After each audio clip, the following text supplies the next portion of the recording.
વાણી મંગલરૂપિણી ચ હસિતં યસ્યાસ્તિ વૈ મંગલં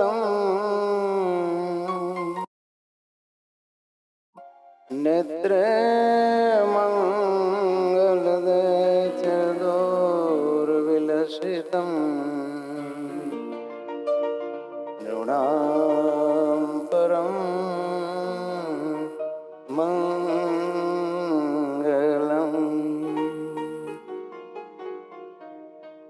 વક્त्रं મંગલકૃત્ય પાદચલિतं યસ્યાખિલં મંગલં સ્વયં મંગલમૂર્તિરાશુ જગતો નિત્યં ક્રિયાન્મંગલં.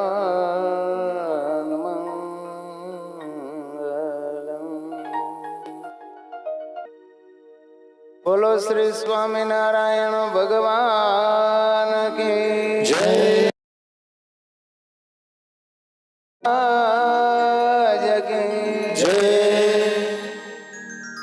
સર્વાવતારી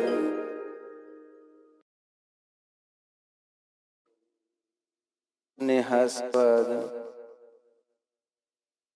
પ્રેમ સ્વરૂપ સર્વોપાસ્ય ઈષ્ટદેવ ભગવાન શ્રી સ્વામિનારાયણ દિવ્ય સ્વરૂપે અખંડ આશીષ વર્ષા કરી રહેલા પ્રભુમાં પ્રેમ કરી અને આપણને પ્રભુમાં નિત્ય નવલો નેહ કરવાની પ્રેરણા આપી એવા ગુરુવર્ય સદગુરુ શ્રી ધ્યાની સ્વામીજી, ગુરુકુળ તથા સભા સંચાલક પૂજનીય સ્વામી શ્રી ઘનશ્યામ વાલકરદાસજી સ્વામી, પાર્ષદો, આજના આ લક્ષ્મી વિવાહના યજમાન શ્રીઓ, ભગવાન સંજયભાઈ ઠક્કર પરિવાર તથા સંદીપભાઈ ઠક્કર પરિવાર, પિતાશ્રી પરમભદ્ર શ્રી શૈલેષભાઈ પટેલ તથા પરમભદ્ર શ્રી હિતેશભાઈ રાજદે પરિવાર અને સ્નેહ મિલનમાં પધારેલા અને લાઈવ દ્વારા લાભ લઈ રહેલા તથા સ્વયં અંતિમ ચરણમાં ભાવથી જય શ્રી સ્વામિનારાયણ. સ્નેહ કોને કહેવાય?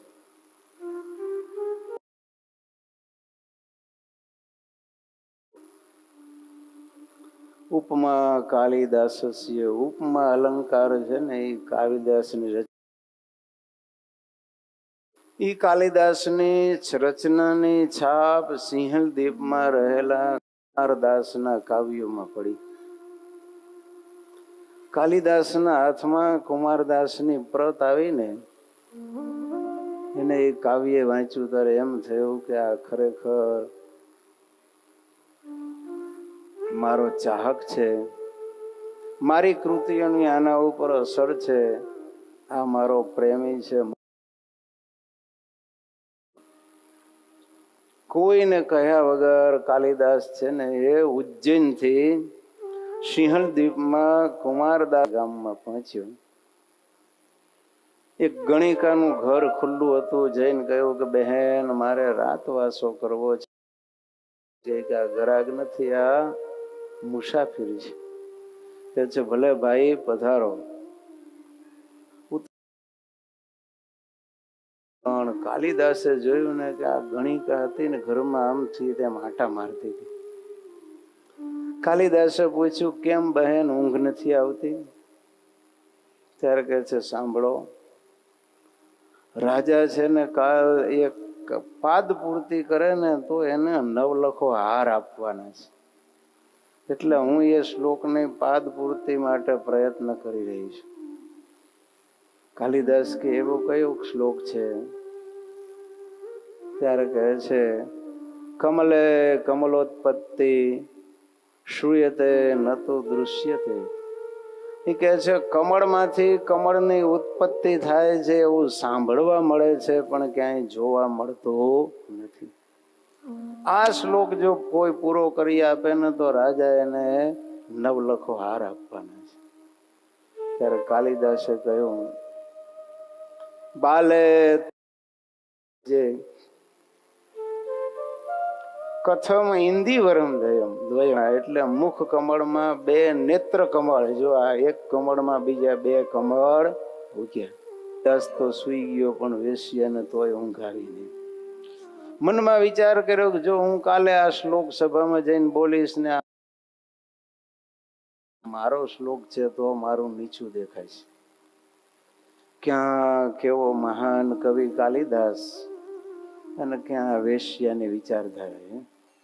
કાલિદાસે એમ વિચાર કર્યો હોત કે હું જ કાલે સભામાં જઈને આ પાદ પૂર્તિ કરીને નવલખો હાર મેળવીશ. એને સ્વપ્ને વિચાર એવો ન થયો. જો એ તો કેવળ કુમારદાસને મળવા આવ્યો હતો.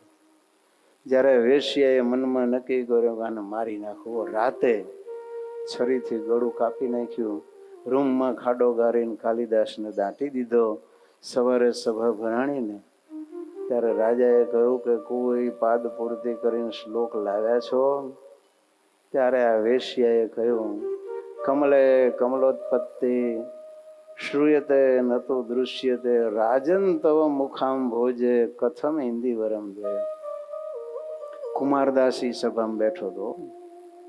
એને વિચાર કર્યો કે આ શ્લોક આનો હોય નહીં. કહો ન કહો પણ આ રચના કવિ કાલિદાસની જ હોય. બાઈને કહે છે, સાચું બોલ, આ તારી રચના છે જ નહીં. એટલે એ ઘેંગે ફેફે થવા માંડી. રાજાએ માણસો મોકલા, ઘરમાં જઈને તપાસ કરીને ઘરમાં ખાડો ખોદીને કાલિદાસનું શબ દાંટેલું બહાર કાઢ્યું. ત્યાંથી આવ્યો તો આ પાદ પૂર્તિ કાલિદાસે કરીને વેશ્યાને આપી છે અને કાલિદાસે એનું ખૂન કરી નાખ્યું. એને મરણોત્તર સન્માન આપવા માટે કાલિદાસની સ્મશાન યાત્રા આખા નગરમાં કાઢ્યો. અને પછી નદીના કિનારે ચિતા ખડકી અને એને આગ ચાપી. ત્યારે કુમારદાસ દૂર ઉભો હતો ને, કુમારદાસ કહે છે, મિત્ર કાલિદાસ, તું મને મળવા માટે છે કે ઉજ્જૈનથી અહીંયા આવ્યો, પણ હું તને મળી ન શક્યો. માટે હવે હું તને મળવા આવું છું. એમ ખરી દોડી જે ચિતા સળગતી હતી ને એમાં કુમારદાસ છે ને એ બેસી ગયો અને કાલિદાસ સાથે એ પણ બળીને ખાક થઈ ગયો. આને કહેવાય પ્રેમ. જો આને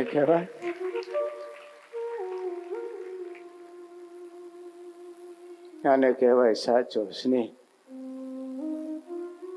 એક બાળક હતો ને એને પૂછવામાં આવ્યું કે એને બીજી માં આવી હતી કે તારી બે માં ફેર કયો? ત્યારે છોકરો કહે છે કે મારી પહેલી માં હતી ને એ ખોટું બોલતી હતી અને આ નવી માં છે એ સાચું બોલે છે. બધાને આશ્ચર્ય થઈ ગયું કે આ છોકરો એની માની નિંદા કરે છે. એમ તું કહેશ તો કે સાંભળો, મારી મમ્મી છે ને એ મારા ઉપર નારાજ થાય ને ત્યારે મને એમ કેડી જાય ને મને પ્રેમથી ખોળામાં બેસીને જમાડતી, એટલે એ ખોટું બોલતી. અને આ નવીમાં એમ કે આજ તને ખાવા દેતી નથી. એટલે સાચી માનો પ્રેમ અને ખોટી માનો પ્રેમ એમાં આટલો તફાવત છે. સાચી માં હોય ને એ બાળક માટે સર્વસ્વ. એક બાળક માટે બે સ્ત્રીઓ ઝઘડતી આવી રાજા પાસે. બે દાવો કરે છે કે આ બાળક મારો છે. ભોજ રાજા કહે છે કે આનો ઈલાજ શું કરવો? એ વખતે તો આવા DNA અને RNA ના સંશોધન નહીં, નહીતર તો વળી એના ઉપરથી નક્કી કરે. દાસ કહે છે ચિંતા ન કરો, આનો ઉપાય શું કરું? બોલો. એ કે એક તલવાર લઈ આવો અને દઈ દો. તા કે નો દઉં, દીકરો મારો છે. ઓલી ખોટી માં કે ના, હું નો દઉં, દીકરો તો મારો જ છે. કાલિદાસ કે રાજાજી, આ બે કઈ માને એમ છે નહીં, માટે એમ કરો, આ છોકરાના બે ભાગ કરીને અડધું અડધું ફાડ્યું બેયને આપી દે. લાવો તલવાર. તલવાર લાવીને જ્યાં હાથમાં લીધી ને ત્યાં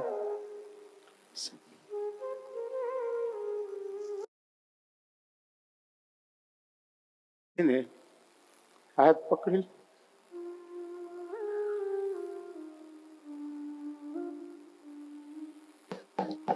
મારા દીકરાને મારશો નહીં, ભલે એને લઈ ગયા હોય તો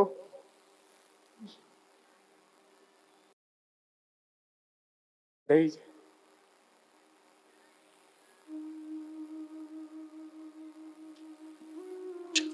કાલિદાસ કહે છે કે આજે કાપવાની ના પાડે છે ને એ એની સાચી માં છે અને આ ખોટી.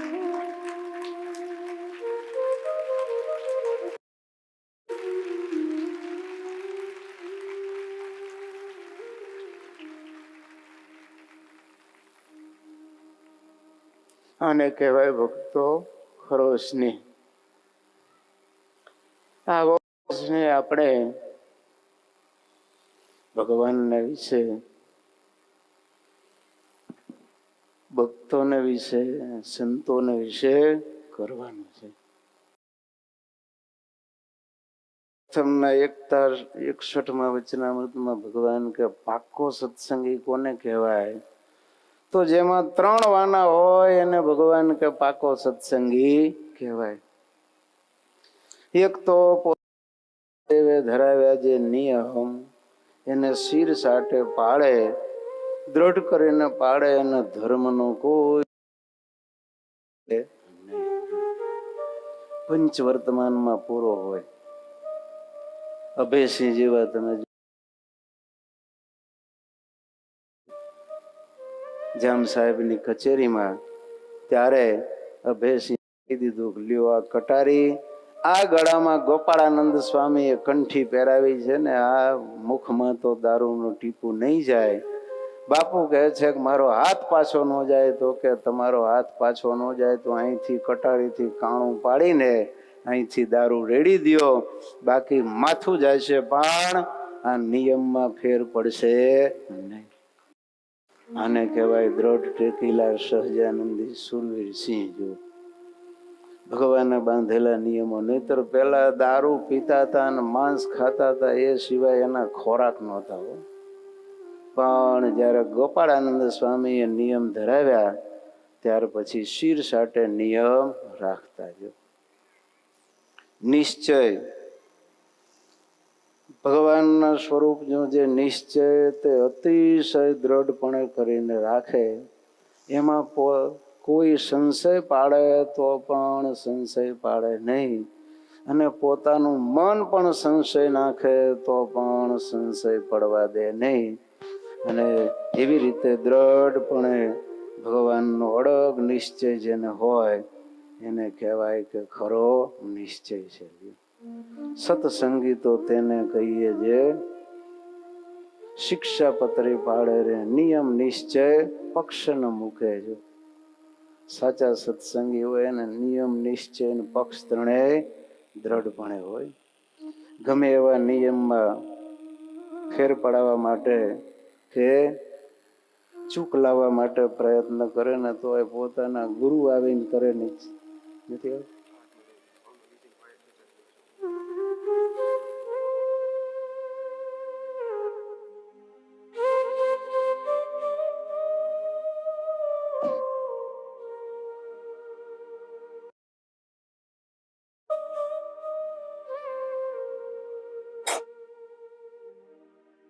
વિકડિયાના અર્જણ પટેલ, જો ગોતિતાનંદ અને બીજા સ્વામી એ 2 જણા એને બ્રહ્માંડ માર્યાનો પાપ માથે રાખીને ભગવાનનો નિશ્ચય કરાવેલો કે સ્વામિનારાયણ સર્વોપરી ભગવાન છે, હતા ને રહેવાના. ત્યારે અર્જુન પટેલે ગુરુના વચને નિશ્ચય કર્યો અને પછી આ બંને સંતો સત્સંગમાંથી નીકળી ગયા અને પોતાના શિષ્યોને આ નિશ્ચયમાંથી પાડવા ફરતા હતા. ત્યારે વિકડિયા ગામમાં આવ્યા. અર્જુન પટેલ છે ને ખડામાં ખડું લેતા હતા અને ગુરુને આવતા જોયા. એને સાંભળ્યું તો ગુરુ સત્સંગમાંથી નીકળી ગયા છે. ખંપાળી લઈને સામે આવ્યા. ગુરુ કહે છે કે અર્જુન, અમે તને કથિરને કંચન કરીને ભરમાયો છે.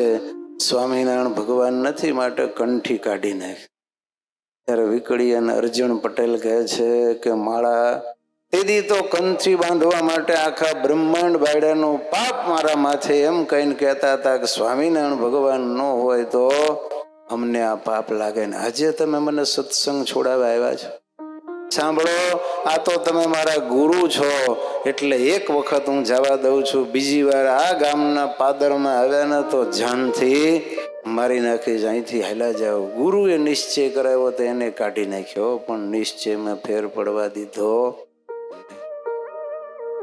અને ત્રીજો મહારાજ કે પક્ષ ભગવાનના ભક્ત સત્સંગી વૈષ્ણવ એનો મહારાજ કે શીર સાટે પક્ષ રાખવો.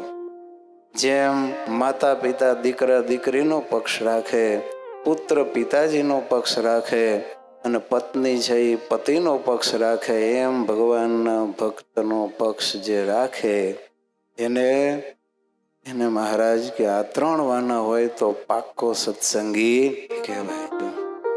ગોંદાળી ગામના બે કાઠી લ્યો, મામાના સાધુઓ સંતો આવ્યા ને ગામ ધણીએ એને ત્યાંથી રાંધેલો અનહોજ ઊંધા પાડી એને વાસણ મારીને કાઢી મૂક્યા. માયા ઘરે આવ્યા દીકરા અને રડતા રડતા કહ્યું કે આના કરતા તો પેટે પાણા પડ્યા હોત તો સારું હતું. કહે છે માં શું થયું બોલ. ત્યારે કહે છે તારા મામાના સાધુને ગામ ધણીએ મારીને ભૂખ્યા અહીંથી કાઢી મૂક્યા. એની માને ગાડામાં સામાન ભરીને ગઢડે મોકલી દીધા અને પછી બે જણા ભાલા તલવાર ખંજર બરસી હથિયારો સજી ધજીને આવ્યા ગામના ચોરે. અને આવીને કહે છે કે સ્વામિનારાયણના સાધુને કોણે કાઢ્યા હતા. ત્યારે ગામ ધણી બોલ્યો કે મેં એટલું બોલ્યો ને એક ઝાટકે જનો વટ ગાળ કરીને બે કટકા એના કરી નાખ્યા અને કહી દીધું કે અમે ઊભા છીએ, કોઈની માએ સવાસેર સૂંઠ ખાધી હોય તો આવી જાઓ. કેસરિયા કર્યા ને એ વખતે તો કોઈ હામાં ન થયા. બે ભાઈઓ ત્યાંથી ભાગ્યા. પાછળ વાર ચડીને ઘઉં એને છે ને આ તલવારથી કાઢ્યા હતા ને જરા કાટ લાગી ગયો ધાર ઉપર. અને પછી સેના આખી આવી, સામી છાતીએ બે જણા લડ્યા, પણ છેવટે બે ઘાયલ થઈને મૃત્યુ પામ્યા. એની માને સમાચાર મળ્યા. માએ ભગવાનને વાત કરી. ભગવાન કે અરે રે બહુ ખોટું થયું, તમારા બે દીકરા અમારા સાધુને ખાતર મરાણ. એની માં કહે છે કે મહારાજ મારા દીકરાઓ છે ને એને સત્સંગને ખાતર પ્રાણ આપ્યા છે, હું જરા એનો શોક કરતી નથી. ત્યારે ભગવાન અતિશય રાજી થયા છે. ભગવાન કહે છે તમારા બે દીકરાનું અમે કલ્યાણ કરીશું. તો આ નિયમ નિશ્ચય ને પક્ષ ત્રણ વાના ભગવાન કે જેનામાં હોય ને એને પાક્કો સત્સંગી કહેવાય. વળી મહારાજ કે સત્સંગમાં સભામાં આગળ બેઠો હોય એને લોકો મોટેરો સત્સંગી જાણે, પણ એ કાંઈ મોટેરો નથી. ગૃહસ્થ મોટેરો કોને કહેવાય એની પરીક્ષા તો એમ છે, જે ગૃહસ્થ હોય તે તો પોતાનું સર્વસ્વ ભગવાન અને ભગવાનના ભક્તને અર્થે કરી રાખે, અને સત્સંગને અર્થે માથું દેવાનું થાય તો દે. અને જે ઘડીએ પોતાના ઈષ્ટદેવ આજ્ઞા કરે જે તું પરમહંસ થા તો તત્કાળ પરમહંસ થાય, એવા જેના લક્ષણ હોય તે હરિની આગળ બેસે અથવા તો પાછળ બેસે, પણ તે સર્વે હરિભક્તમાં મોટેરો. અને જે ત્યાગી હોય તે દેશ પરદેશમાં જાય અને ત્યાં કનક કામિનીનો યોગ થાય તો પણ જે નિયમ તે સર્વે દ્રઢ કરીને રાખે એવો જે હોય તે સર્વે ત્યાગીમાં મોટેરો કહેવાય. માટે ભગવાન કહે છે આગળ બેસે પાછળ બેસે એની કાંઈ મોટપ નથી, પણ જેની આવી સમજણ છે કે વિષમ સ્થિતિમાં પણ ત્યાગીઓ પોતાના નિયમ દ્રઢપણે પાલન કરે તો જ ભગવાન કે એને મોટેરા જાણવા. વળી ભગવાન કહે છે અમે જ્યારથી વિચારીએ છીએ ને ત્યારથી અમારી સમજમાં એમ આવે છે આ જીવનું કલ્યાણ કેટલી વાતમાં છે. તો ભગવાન કહે છે જીવના કલ્યાણને અર્થે 3 અંગ છે. એક તો અતિશય આત્મનિષ્ઠા, જે સુખદેવજીને પેઠે આત્મા રૂપે થઈને પરમેશ્વરનું ભજન કરવું. અને બીજું પતિવ્રતાપણું, જે ગોપીઓની પેઠે ભગવાનનું પતિ ભાવે ભજન કરવું. અને ત્રીજું દાસપણાનું, હનુમાનજી અને ઉદ્ધવજીની પેઠે દાસ ભાવે ભગવાનનું ભજન કરવું. અને આ 3 અંગ વિના તો કોઈ રીતે જીવનું કલ્યાણ થતું નથી. માટે એ 3 માંથી એક અંગ પણ જેને દ્રઢ હોય એ કૃતાર્થ થયો છે, અને એ 3 અંગ વાળામાંથી એકેય ન હોય તો એ કૃતાર્થ નથી. માટે આપણે કાં તો આત્મનિષ્ઠ, કાં તો પતિવ્રતાપણું અને કાં દાસપણું, આ 3 માંથી એકાદ અંગ દ્રઢ કરવા અને આપણું આત્મકલ્યાણ પાકું કરી લેવું. આ સ્નેહ મિલનમાં બધા આવ્યા છે એની પાછળનો પણ શુભ આશય એ જ છે કે છતે દેહે આપણને કલ્યાણ મનાઈ જાય. અને એના માટે જ રાત દિવસ તમે બધાએ ભગવાનના ભજન ભક્તિ સત્સંગ સેવા કથા કીર્તન ખૂબ કરતા હશો. અને હજુ પણ વિશેષ ને વિશેષ ખપ અને ખટકો રાખીને આપણે આપણા આત્માના ઉદ્ધારને અર્થે મોક્ષ સંબંધી જે સાધનો છે ને એ વિશેષ ને વિશેષ કરતા રહેવા. વડતાલમાં પણ શિક્ષાપત્રી લેખન તથા આચાર્ય સ્થાપન દ્વિશતાબ્દી મહોત્સવ પણ ખૂબ જ ધામધૂમથી ઉજવવાનો છે. એમાં યજ્ઞના અને સમયમાં વપરાતા ઘીના યજમાન પદે આપણા ઘનશ્યામ મહારાજ સેવક મંડળને લાભ પ્રાપ્ત થયો છે. એમાં મોટા ભાગે લગભગ તો બધા જ ગામોથી ફંડ આવી ગયું છે. છતાંય કોઈ ગામનું લિસ્ટ કંઈ બાકી હોય તો તાત્કાલિક હવે આપી દેજો.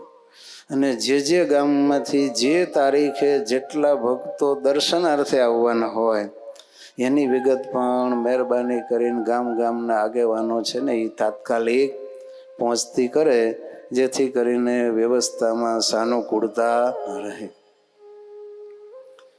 કેલેન્ડર અને આશીર્વાદના પત્ર આમ તો બધા ગામો ગામ આપણે મોકલેલા. આજે પણ સભામાં કેલેન્ડર અને આશીર્વાદ પત્ર જેને બાકી હોય એને આપણે વહેંચ્યા હતા. છતાંય હજી લેવાના બાકી હોય તો અહીંયા સ્ટેજની અહીંયા મારી જમણી સાઈડ ઉપર ભોલાભાઈ અને બાયુના વિભાગમાં પણ એક કાઉન્ટર રાખેલું છે. ત્યાંથી આશીર્વાદ પત્ર અને કેલેન્ડર બધાને એક એક આજે આ સમય નિમિત્તે આપવાના છે તો એ લઈ લે. અને સાથે સાથે આ સમયમાં જે યજમાન થયા છે એ બધાને પણ સમયમાં પ્રસાદી રૂપે આપણે દર વખતે રકમ પાછી આપતા હોય છે. તો એ ગામના આગેવાનો છે એ ખાસ ત્યાં ઉતારા વિભાગનું કાઉન્ટર છે, ત્યાં મેહુલભાઈ ઠક્કર, મેહુલભાઈ ખજૂરવાડા બોમ્બે, એમની પાસેથી ગામના કવર છે એ મેળવી લે. અને આ કાર્તિકી સમયમાં કાર્તિક સુધી એકાદશીને દિવસે 3 પાર્ષદોને ભાગવતી દીક્ષા આપવામાં આવશે.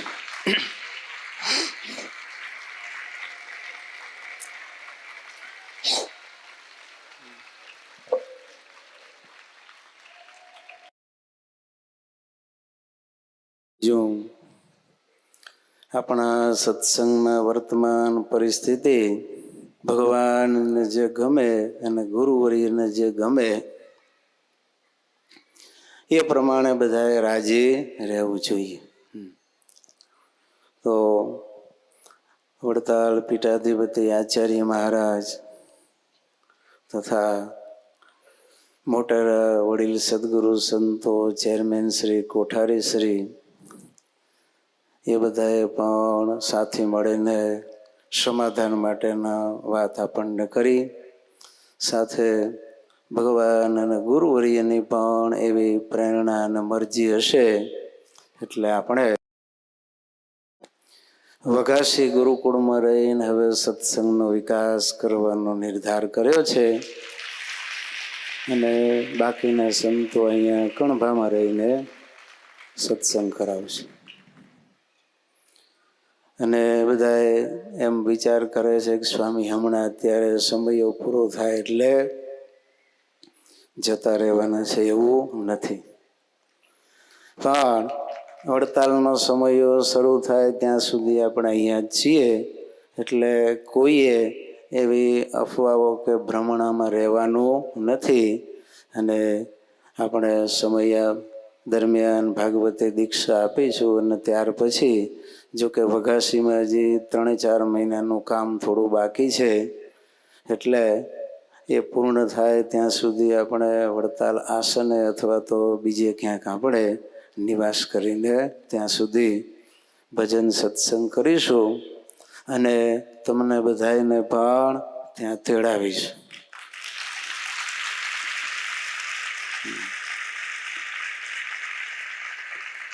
અમને બધાને પૂર્ણ વિશ્વાસ છે કે તમે પહેલા પણ ગુરુવર્યની સાથે હતા, આજે પણ અમારી સાથે છો અને ભવિષ્યમાં પણ સાથે રહેવાના છો.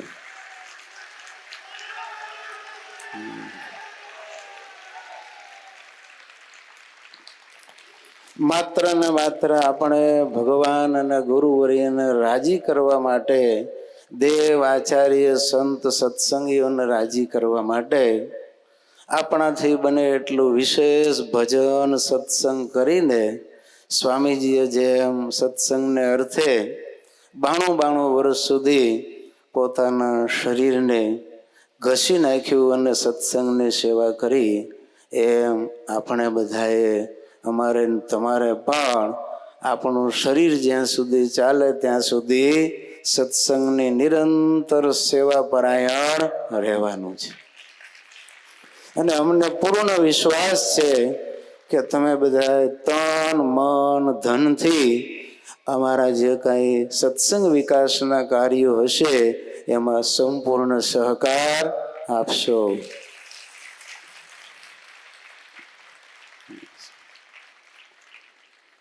અમારા દિનેશભાઈ દુબઈથી આવ્યા છે, સુરેશભાઈ ભુજથી આવ્યા છે, ઘણા બીજા વડીલ હરિભક્તો પણ બધા આ સમાધાન માટે સુખદ પ્રયાસો કરતા હતા અને છેલ્લે આવી રીતે સમાધાનની આ ફોર્મ્યુલા નક્કી કરવામાં આવી છે. હજી ફાઇનલ ઓપ હવે આપવાનો છે, પણ આપણે બધાએ ભગવાનની મરજીમાં રાજી રહેવું. કોઈના પરત્વે આપણે રાગ દ્વેષ ઈર્ષા અસૂયા રાખવા નહીં અને સત્સંગમાં દિવ્ય ભાવ રાખી આપણને જ્યાં પ્રતીતિ આવતી હોય ત્યાં આપણે એમની સાથે રહીને ભજન કરવું, પણ કોઈની નિંદા કોથળી ક્યારે કરવી નહીં. આપણે સ્વામી કહેતા ને પોતાની લીટી લાંબી કરવી પણ કોઈની ભૂસીને લાંબી કરવાની નહીં. એટલે કોઈના પરત્વે રાગ દ્વેષ ઈર્ષા ભાવ અવગુણ રાખ્યા વગર આપણે બધાએ જેટલું બને એટલું વિશેષ ભજન અને સત્સંગની સેવા સાથે મળીને કરવાની છે. અને થોડા સમયમાં આપણે વઘાસીમાં જો કે આમ તો મોટે ભાગે બારી દરવાજાના કામ બાકી છે, કિચનના એવા થોડા કામ બાકી છે, ટાઇલ્સનું થોડું ઘણું કામ કદાચ બાકી હશે, પણ મેઇન તો એસટીપી સુએજ ટ્રીટમેન્ટ પ્લાન્ટ એ કામ એક કરવાનું, એટલે એ પૂરું થઈ જાય પછી વાંધો આવશે નહીં. આમ તો સમૈયા ઉત્સવ હોય તો આપણો સંત નિવાસ 4 માળનું છે, એટલે ખાસા 300-400 અને હંકોળીને રહેતો 500 જેટલા હરિભક્તો પણ સંત નિવાસમાં રહી શકતા, પણ થોડો મોટો હોલ ત્યાં વઘાસી ગુરુકુળમાં બનાવવામાં આવ્યો. બધા હજી આપણે બનાવવાના બાકી છે. તો તમારા બધા એનો સાથ સહકાર હશે તો આપણે એ પણ ભગવાનના આશીર્વાદથી જેમ બને એમ જલ્દીમાં એ ત્યાં વિકાસના કાર્યો કરશું, અને આ થશે અને આ વઘાસી ગુરુકુળ સંત નિવાસ પણ પૂર્ણ થાય ત્યારે પણ આપણે સરસ મજાનો સમયો કરીશું અને તમને બધાને તેડાવીશું. આવશો ને બધાય? રાજી છો ને બધાય? બસ. સંઘર્ષમાં ક્યાંય માલ નથી, એના કરતાં સંપ સુલે રાખી અને અરસ પરસ ભજન ભક્તિ આપણે કરીએ અને સત્સંગના વિકાસના કાર્યોમાં લાગી જઈએ. એમાં આપણા ગુરુવર્ય અને ભગવાનનું નામ રોશન થાય. માટે ખાસ અમારી અંતરથી ભલામણ છે કે કોઈએ ક્યારેય કોઈના વિશે કાંઈ બુરું બોલવું નહીં, વિચારવું નહીં અને કરવું નહીં. ખાસ જેટલું બને એટલે વિશેષ ભગવાનને પ્રાર્થના કરવાની કે આ ભગવાનને આપણા દ્વારા જે સત્સંગના વિકાસના કાર્યો કરાવવા છે એ ગુરુવર્ય જેમ એ પણ સ્વામીજી 60 વર્ષે જ ભુજથી અમદાવાદ આવેલા અને ત્યાર પછી વિકાસના કાર્યો કર્યા, એમ આપણે પણ ભગવાનની અને ગુરુવર્યની કૃપા અને આશીર્વાદથી સત્સંગના આપણાથી બને એટલા વિશેષ ને વિશેષ વિકાસના કાર્યો કરીશું અને એમાં તમારો સંપૂર્ણ સહકાર હશે એવો અમને પૂર્ણ વિશ્વાસ છે. માટે કોઈએ મનમાં એવું વિચારવાની જરૂર નથી. જે સમયે ભગવાનની ઈચ્છાથી જે ઘટવાનું હોય એ ઘટે. માટે ભગવાનની મરજીમાં આપણે બધાએ રાજી રહીને ભળી જવું એ આપણું ડાપણ અને સાચું ભક્તપણું કે સત્સંગીપણું કહેવાય. તો આજના દિવસે સ્નેહ મિલનના અંતિમ ચરણમાં તમને અમારા ઉપર, અમને તમારા ઉપર અગાધ અને અપાર સ્નેહ છે. એના ફળ સ્વરૂપે આજે લગભગ 4000 જેટલા ભક્તજનો આબાલ વૃદ્ધ સૌ કોઈ આ દિવાળીના નવલા દિવસોમાં ફરવાનું મૂકીને અહીંયા સંતોના સાનિધ્યમાં ભક્તોની સાથે રહી અને આ દિવાળીના નવલા દિવસો ઉજવવાનો નિર્ધાર કર્યો. એ જ દેખાડી આપે છે કે તમે બધાએ સંત સ્નેહી છો. કહેતા સાધુમાં તમને બધાને અપાર હેત છે અને ભગવાને પણ સાધુનો મહિમા તમે જુઓ વચનામૃતમાં પાને પાને ગાયો છે. સંત વિના શોધી જુઓ સઘળે કેના થયા કલ્યાણો. મારે જ્યારે સાધુ થવાનું હતું ને ત્યારે વડીલો સમજાવે મને કે સાધુ થાય તો જ કલ્યાણ થાય, સાધુ વગર ન થાય. મેં કીધું ન થાય. મને કે પ્રહલાદને કયા સાધુ મળ્યો તો કલ્યાણ થઈ ગયું એનું. મેં કીધું દાદા, હિરણ્યકશિપુ જ્યારે તપશ્ચર્યા કરવા ગયો ત્યારે ક્યાધુને ઇન્દ્ર ઉપાડીને જતો હતો ને ક્યાધુના પેટમાં પ્રહલાદ હતો. એને મંદરાચળ પર્વત ઉપર નારદજી બેઠા હતા ને એ અપહરણ કરીને જાતો જોયો. નારદજીએ કહ્યું કરે મૂર્ખ, તું આ શું કરે છે? ઇન્દ્ર કહે છે હું આ મારા દુશ્મનની પત્નીનું હરણ કરીને એને મારી નાખીશ. નારદજી કહે છે ઇન્દ્ર, આ તો ગર્ભવતી છે, તને ભ્રૂણ હત્યા અને સ્ત્રી હત્યા અને સતીની હત્યાના ત્રેવડા પાપ લાગશે. લોકો તારા ઉપર માસલા ધોશે, માટે તું એ મૂકી દે એને જીવતી. અરે જીવતી મૂકી દે તો મારો દુશ્મન મને મારી નાખશે. આને મારી નાખું તો એ તપમાંથી ઊભો થાય એટલે હું આને મારીશ. નારદજીએ સમજાવ્યા. ક્યાધુને નારદજી પાસે મૂકીને ઇન્દ્ર સ્વર્ગમાં ચાલ્યો ગયો. 10,000 વર્ષ તપ કર્યું ઇન્દ્ર હિરણ્યકશિપુએ. એના માંસના લોચા છે ને એ કીડી મકોડા ખાઈ ગયા, હાડપિંજર જેવો થઈ ગયો. એટલા 1000 વર્ષ સુધી પ્રહલાદે ક્યાધુના પેટમાં રહીને નારદજીનો સત્સંગ કર્યો, તો એવો સત્સંગનો રંગ લાગ્યો કે એના બાપે મારવાના બધાય ઉપાય કર્યા તો પણ ભગવાનનું નામ મૂક્યું નહીં. જો એટલે મેં કીધું, દાદા પ્રહલાદના કે આ ધ્રુવના આ બધાના કલ્યાણ કંઈ એમને એમ થયા નથી. એને પણ એના પિતાજીના એના નારદજીનો યોગ થયો અને એના પરિણામે એને સત્સંગ થયો છે, થયું હતું. તો આપણને બધાને ભગવાનને મિલાવે એકાંતિક સંત ગુરુવર્ય સદગુરુ ધ્યાની સ્વામીજીની પ્રાપ્તિ થઈ. તો હવે એમણે ચિંધેલા રાહે અને ભગવાનની આજ્ઞારૂપ શિક્ષાપત્રી એ પ્રમાણે આપણું જીવિતવ્ય કર, સંતો સાથે હેત રાખી અને આપણા આત્માનું કલ્યાણ ઈચ્છવું.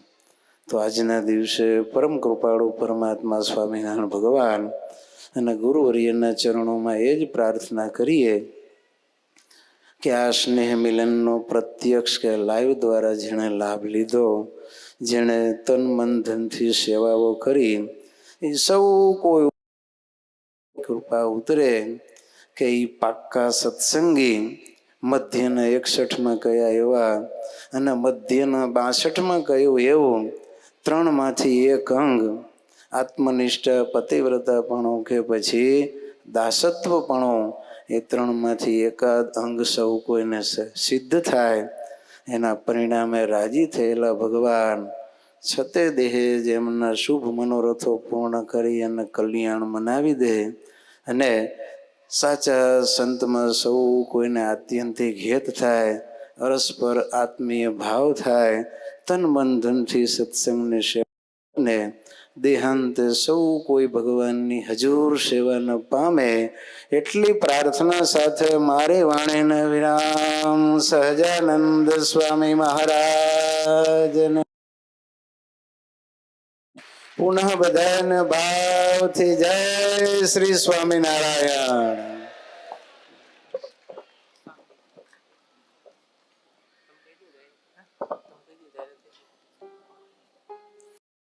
સ્નેહ મિલન, આપણો આત્યંતિક સ્નેહ તો ભગવાન અને ગુરુવર્યના વિશે છે. તો સ્નેહ મિલનમાં ગુરુ પ્રત્યેનો સ્નેહ છે એ તો ક્યારેય ભૂલાય નહીં. શ્રી મેહુલભાઈ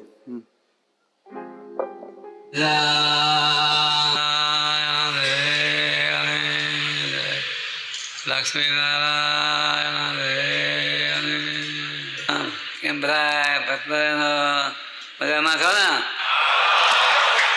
દરેકને શાંતિ જય સ્વામી. હું તો બહુ લાવી છું. આ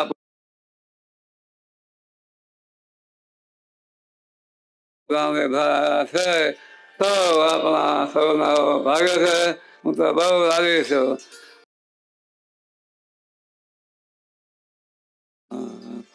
મારે હૈલે રે, મારે હૈલે રે, પાકે તમે બધા મારા છો. ઓહો હું તમારો થયો. મને જુદો તો એના કરતા લાખ કરો તમારા બધા તમારા માંગ્યા વિના તમે બધા લાખ કરો. આ ભગવાનનો સાતો નાતો છે. આપણે દરેક હરિભક્તો તેને જેને આમાં કઈ મને કર્યો તો દરેક સામા ભગવાન રાજી થાય અને આ લોકમાં